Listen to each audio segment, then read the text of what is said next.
Hi guys, I'm back for some reading. I'm going to go ahead and teach a little bit of our reading informational text.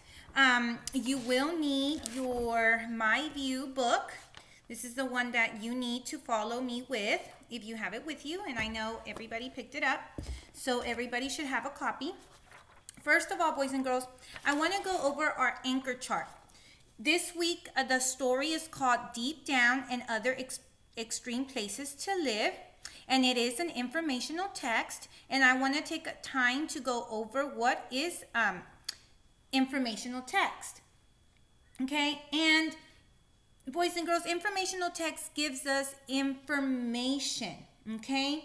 And the thing that is most important about informational text is that it gives us text features. So I'm going to go over a little bit of text features, and this is the text features anchor chart, okay?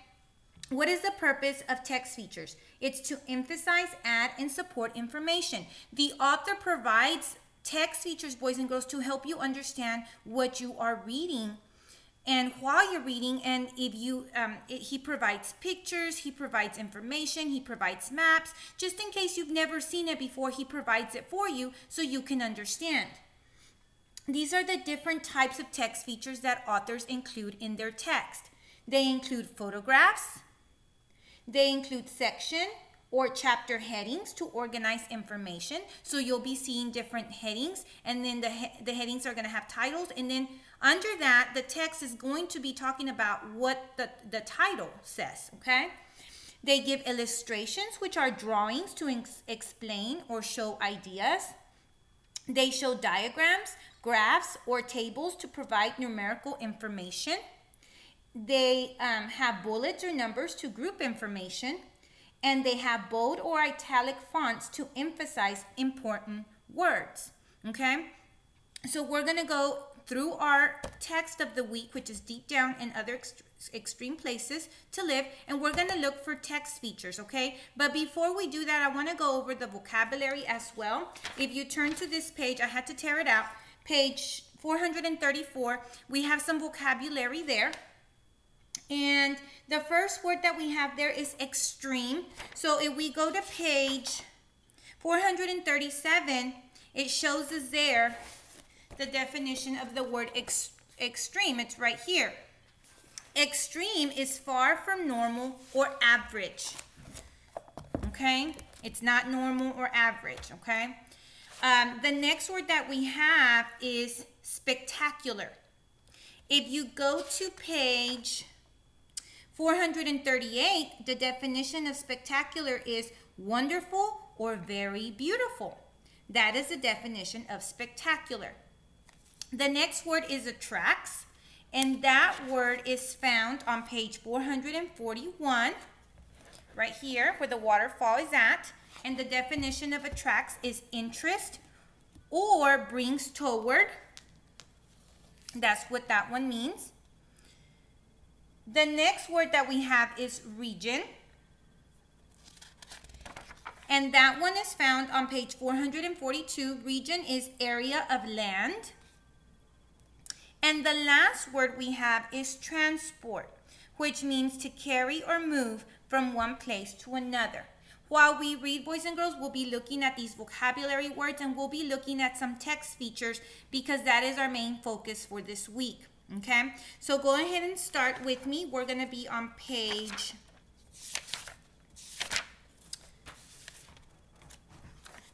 436, and I already see a text feature on there. Can anybody tell me what it is? It is a photograph. It is a photograph of, it looks like houses. And we'll go ahead and read to see what is it a photograph of, okay? So it's, oh, I see something else. I see a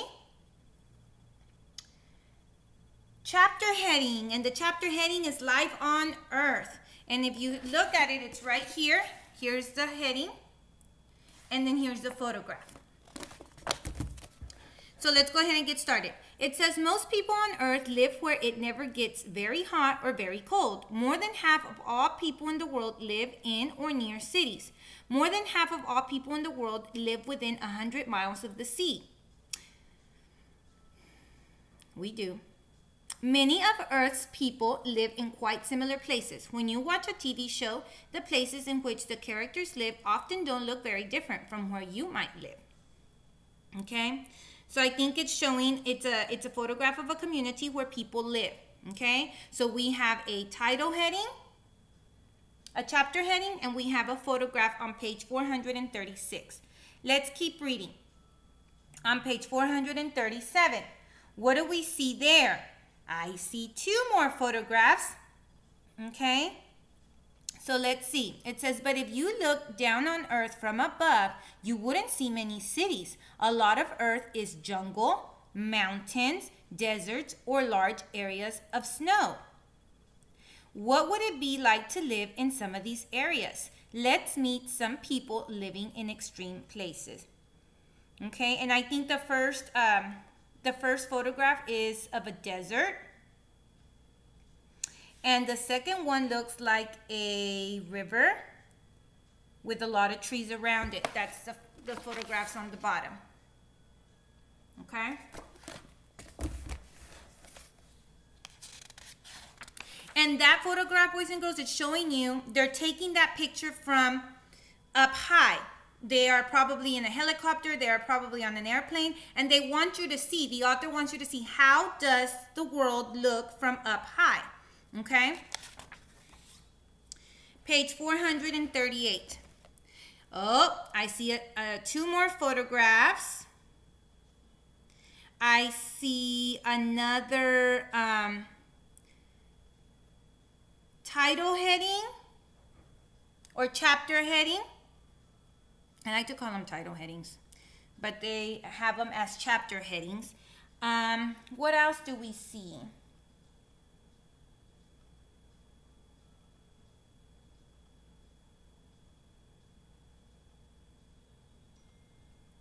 I see that little information box here at the bottom. It's talking about different information as well.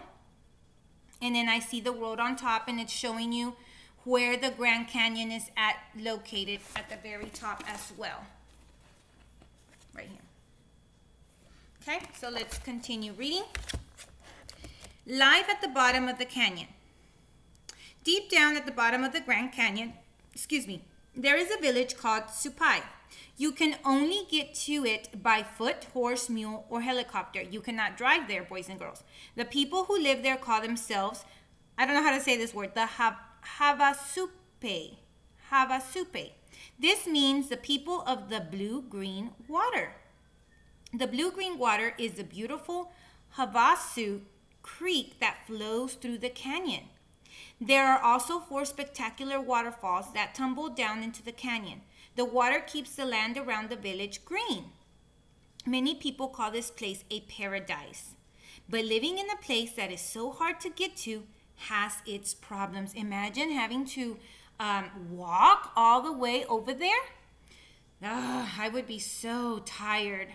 So yeah, it's pretty hard living in places like that you can't drive to, okay? But people still live there. Okay, so let's go ahead and go to page 439. There again, I see another chapter heading. I see more photographs. They're showing a photograph of farming there at the canyon floor. They have a photograph of the Supai village, and then they give us information there also. Let's go ahead and read a little bit of the information on 438. I forgot to go over there. It says the Havasupai, claim to fame. The Havasupai are the people of the blue-green water. History. Havasupai have been living in the Grand Canyon for more than 1,000 years. Industries. What do they do there? They farm, they hunt, and they have tourists. Okay, there's tourism there. All right, page 439. A remote paradise. From the air, the Havasupai Creek looks like an emerald snake slithering between dry red rock. In the past, the Havasupai farmed crops such as corn, squash, and fruit during the spring and summer. In fall and winter, the Havasupai moved higher up the canyon. They would hunt deer for food. Okay, so there we have the two photographs, how they do their farming, and a picture of the village. And in the information box, let's see what it says. It says location. On the Havasupai Reservation near the southwest corner of the Grand Canyon National Park. The population is around 450 tribal members. Claim to fame, 3,000 feet down at the bottom of the canyon. And the closest neighbors, 3 to 5 hours away by foot, horse, or mule. Oh my gosh, guys, so it would take 3 to 5 hours to go to the neighboring place. Imagine having to go to HEB and it would take us 3 to 5 hours. Oh my gosh, that would take a long time. So let's go ahead and go to page 440. There we also have another photograph. There is no chapter headings on that one. And there's a little letter on the bottom, and we'll read it here in just a minute. It says, as the tribe grew, the Havasupai began to run out of farmland. This was not the only problem. Sometimes the canyon would flood too, damaging the crops. They needed to find a new way to survive at the bottom of the canyon. So this means, boys and girls, when they had flood, it would flood with water. They couldn't grow crops, so it was very hard for them to eat. So they had to figure out a way to fix the problem. And there you see the people on horses, maybe going to their neighbors to see what they can figure out. And on the bottom, there's a letter. It says, "You've got mail." It says, "Letters addressed to Supai are brought by mule train. It is the last U.S. Postal Service mule train left in the country." So they deliver mail through horses. Oh, through mules, I'm sorry. So their letters and their mail come by someone that's riding a mule, okay? And I'm sure it takes them a while to get there too. So that's how they receive mail, and we don't. They deliver, the Postal Service delivers it us to our house, okay? So we get it pretty quickly. Okay, 441, the blue-green water. We have a chapter heading right there, the black, bold print. We have some information. We have an information box, and again, we have another photograph of a waterfall, and it's called the Havasu Falls. It is the most photographed of the blue-green falls. It looks beautiful. All right, so let's go ahead and read this one. It says, nowadays, the Havasupai make a living from tourism. The famous canyon attracts more than 20,000 visitors per year. Wouldn't you like to visit it? I would. Most visitors make the 3 to 5 hour journey to Supai on horseback. So that means they get there by horse or mule. The Havasupai now run campgrounds, a cafe, a trading post, and a lodge. And let's look at the information box. It says the 4 falls. Supai Falls is the closest to the village. Navajo Falls is 1/4 mile beyond Supai Falls. Havasu Falls is 3/4 mile beyond Navajo Falls. And Mooney Falls is 1 mile beyond Havasu Falls. It is the highest of the falls at 190 feet high. Okay, 442. On there, again, I see another photograph of a little girl. There's also a large photograph on the bottom of camels. They give us an information box, and they also show us a world where they're going to be talking about right here. So where is it located on the globe? Okay, so let's read about Danakil Depression.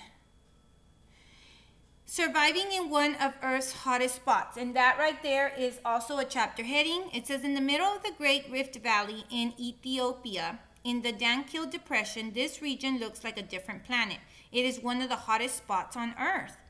It is heated from above by the sun and from below by lava flows.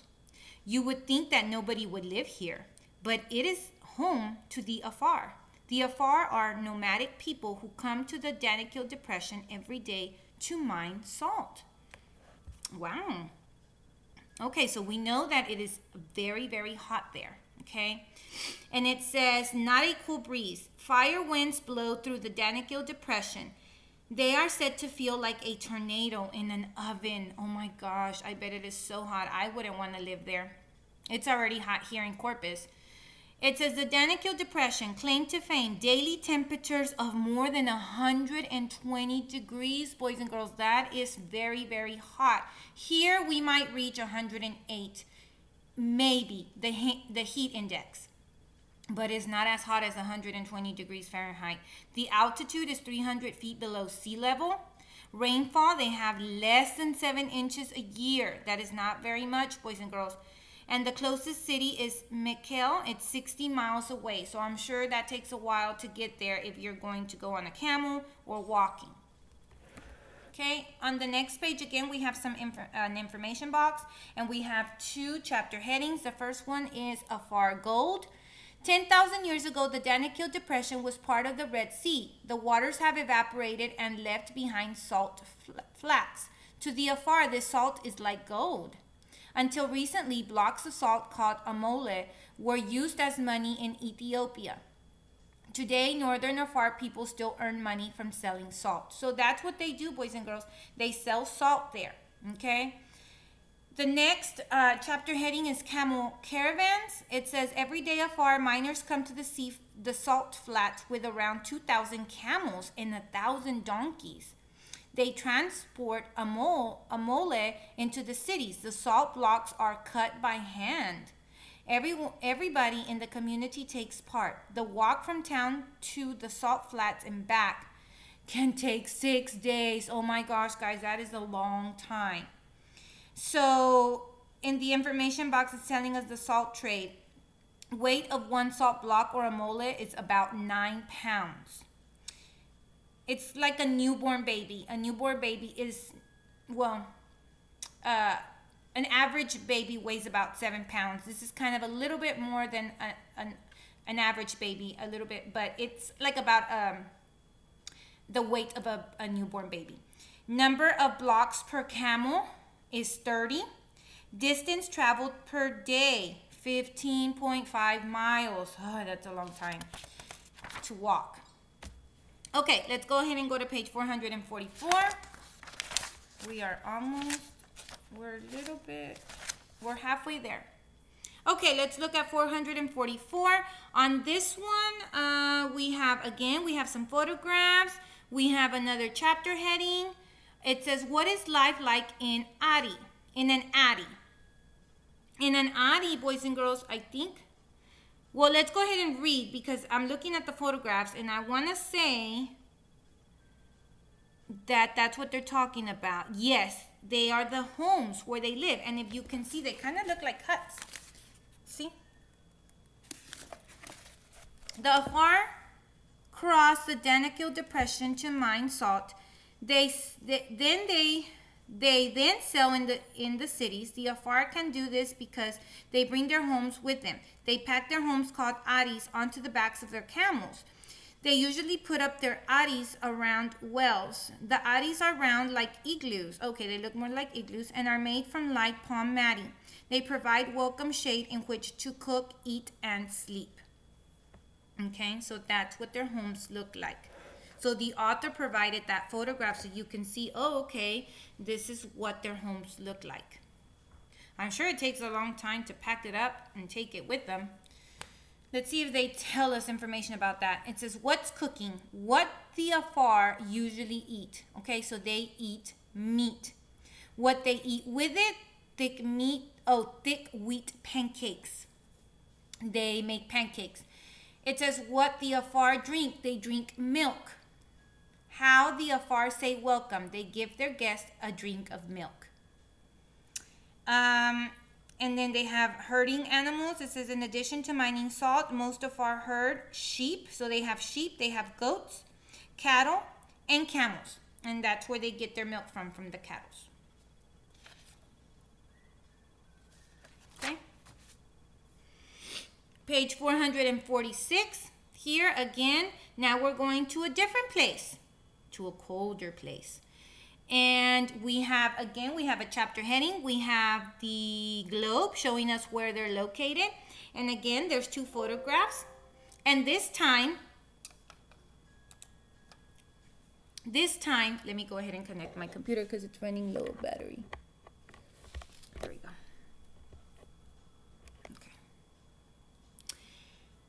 Okay, so the chapter heading is called Roaming in the Arctic Circle. Did you know there are people who use reindeer to pull their sleds? The Sami people do this. In the past, the Sami spend their lives roaming the Arctic. They followed the enormous reindeer herds. Oh, so look at those reindeers. There's a photograph of the reindeers, and look at the people. That's how they dress there. Okay, page 447. There we see another information box, and we see another photograph. The Sami homeland, claim to fame. This is the farthest north that human beings live, 200 miles north of the Arctic Circle. The area is 150,000 square miles, about the size of Norway. Countries, it's Sami. The Sami name for this area spreads across what is now northern Norway, Sweden, Finland, and Russia's Kola Peninsula.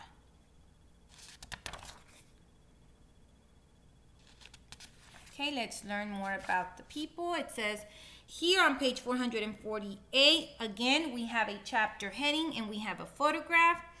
The reindeer walkers. The Sami call people who herd reindeer bozavas. Let me see if I can say this. Bozovasi. This means reindeer walkers. The herders used to follow the reindeer by foot or on skis. They now use snowmobiles to herd the reindeer. And you can see the picture of the man there in the snowmobile on the bottom in the photograph. Page 449, here again we see photographs of the reindeer. We have an information box, and we also have a chapter heading. An all-in-one animal. Reindeer provides the Sami with meat, hides, and antlers. Most reindeers are allowed to roam free. Some are kept for milking and to pull sleds. Some reindeer can even be saddled like horses. And the information box says the many users of reindeer food, reindeer meatballs, reindeer sausage, and smoked reindeer are all very popular. So that's what they eat. Milk, reindeer can be milked like cows. Medicine, reindeer antlers are sold to China because many Chinese believe that antlers have medicinal properties. So they get their medicine from the antlers. Clothing, reindeer have hairs that are hollow and filled with air. This trapped air makes reindeer fur very warm. The transport, reindeer can be trained to pull sleds. Larger species can be ridden like horses. And tools, traditionally, reindeer bones were made into tools such as needles and knives.